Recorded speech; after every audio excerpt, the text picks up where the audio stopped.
Assalamualaikum warahmatullahi wabarakatuh. Jumpa kembali dengan saya Bung Warta di Ngopi Bareng Bung Warta, bukan ngomong kosong. Pagi ini cerah sekali ini. Bangun pagi, udara segar, menikmati segelas kopi, dan mungkin merokok bagi yang suka merokok.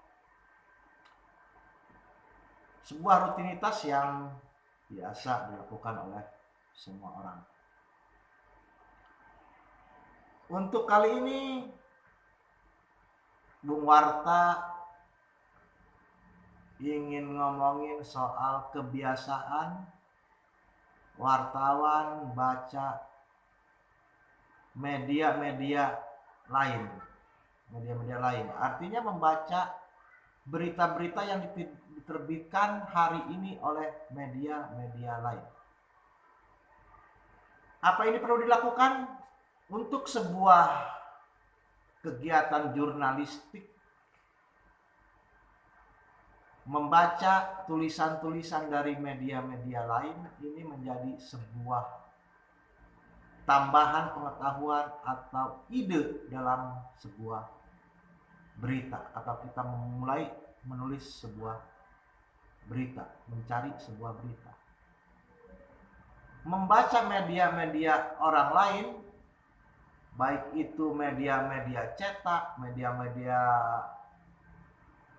online di tingkat nasional maupun lokal, ini harus menjadi sebuah kebiasaan bagi seorang jurnalis. Karena fungsinya adalah pertama untuk pembanding kita dalam membuat sebuah tulisan, atau pembanding kita dalam menuliskan berita. Karena bisa saja berita yang kita tuliskan itu masih satu isu dengan berita yang ditulis oleh media-media lain. Maka perkembangan berita di media-media lain juga harus terpantau oleh kita untuk menjadi referensi tulisan yang kita buat atau berita yang kita buat. Wartawan sebenarnya juga memang harus mempunyai kebiasaan membaca. Selain membaca berita-berita dari media-media lain untuk ide berita atau memperkuat khasanah atau pengetahuan kita tentang sebuah berita yang sedang berkembang, kita juga harus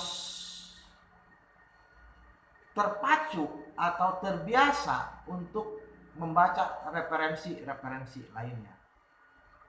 Karena bisa jadi referensi yang kita baca akan menjadi tambahan atau pengayaan dalam kita membuat tulisan berita.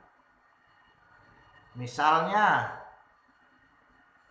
kita sebagai seorang jurnalis juga harus membiasakan diri membaca regulasi terbaru yang sedang muncul, atau regulasi-regulasi yang relevan dengan berita yang kita buat. Pentingnya memahami sebuah regulasi dalam membuat sebuah tulisan adalah untuk memperkaya kualitas berita kita. Memperkaya artinya sebagai tambahan-tambahan dan memberikan edukasi kepada pembaca, maka nantinya regulasi-regulasi atau sumber-sumber informasi lain kita bisa tambahkan dalam tulisan berita kita. Oke, misalnya begini. Pagi-pagi ketika kita akan mulai aktivitas, kita bisa baca media-media online, misalnya di tingkat nasional. Isu apa ini yang sekarang sedang terjadi di tingkat nasional? Bisa juga kita mungkin menonton televisi, di televisi sedang apa? Isu-isu nasional yang berkembang.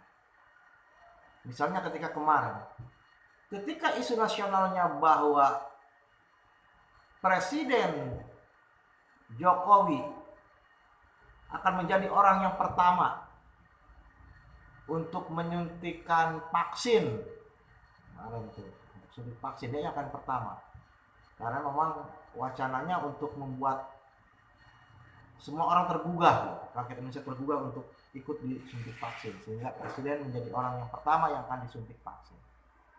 Itu menjadi isu nasional. Bagaimana kita sebagai jurnalis atau wartawan di daerah, kita bisa kembangkan isu itu dengan menarik isu yang di tingkat nasional itu ke tingkat daerah. Bagaimana dengan kepala daerah? Apakah mereka berani menjadi orang yang pertama disuntik vaksin di daerah kita? Bagaimana dengan camatnya? Apa camat menyatakan mereka berani menjadi orang yang pertama di kecamatannya? Kepala desa, apa kepala desa menjadi orang yang pertama berani disuntik vaksin di desanya? Hal-hal seperti ini bisa kita kembangkan. Artinya ide itu diawali dari isu di tingkat nasional yang bisa kita baca mungkin di berita-berita dari media lainnya. Kemudian isu yang bisa dikembangkan juga dari isu nasional ke daerah, misalkan ketika ada peristiwa kemarin kecelakaan pesawat, misalkan Sriwijaya Air, kita bisa mencari informasi juga apakah di daerah sekitar kita ada korban juga yang termasuk dalam korban yang ada di kecelakaan Sriwijaya Air tersebut. Ini fungsinya kita membaca media yang lain. Termasuk kita bisa membandingkan gaya penulisan. Jadi style penulisan masing-masing media itu kan kadang berbeda. Ada kata-kata yang dipakai dalam media A tapi ternyata tidak dipakai oleh media lain. Ada yang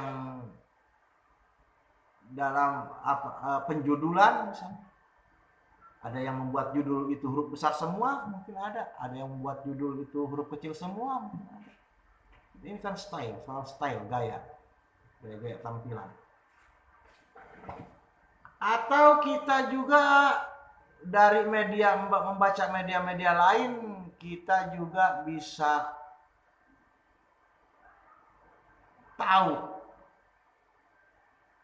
informasi di daerah lain. Di daerah-daerah lain, apa yang sedang terjadi di sana, dan apa ada kemungkinan itu juga akan terjadi di daerah kita.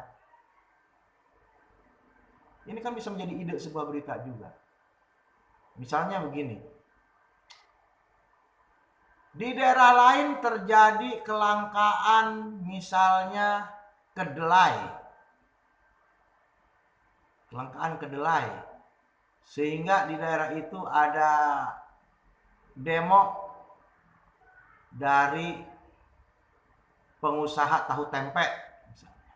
Di daerah lain ini terjadinya ketika kita baca di media lain.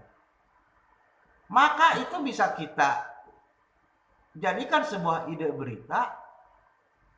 Kelangkaan kedelai itu, kemudian reaksi dari langkanya kedelai itu, bagaimana dengan pengusaha tahu tempe di daerah kita? Atau di daerah kita ada nggak petani kedelai? Nah, itu kan bisa menjadi sebuah pengayaan berita. Artinya, ayo kita baca berita media lain kita baca, kita tonton televisi juga, sumber-sumber informasi dari media televisi juga, dan juga ayo kita baca regulasi-regulasi yang baru keluar, regulasi-regulasi yang juga relevan dengan berita yang sedang kita buat. Jangan malas untuk membaca. Kita ini kan orang yang memproduksi sebuah tulisan. Masa kita sebagai orang yang produksi tulisan kita tidak punya kebiasaan untuk membaca? Harusnya kita justru lebih berlipat-lipat lagi semangatnya untuk membaca. Karena membaca akan menambah wawasan kita, menambah pengetahuan kita. Saya Ahmad Syarif, ngopi bareng Bung Warta. Assalamualaikum warahmatullahi wabarakatuh. Sukses.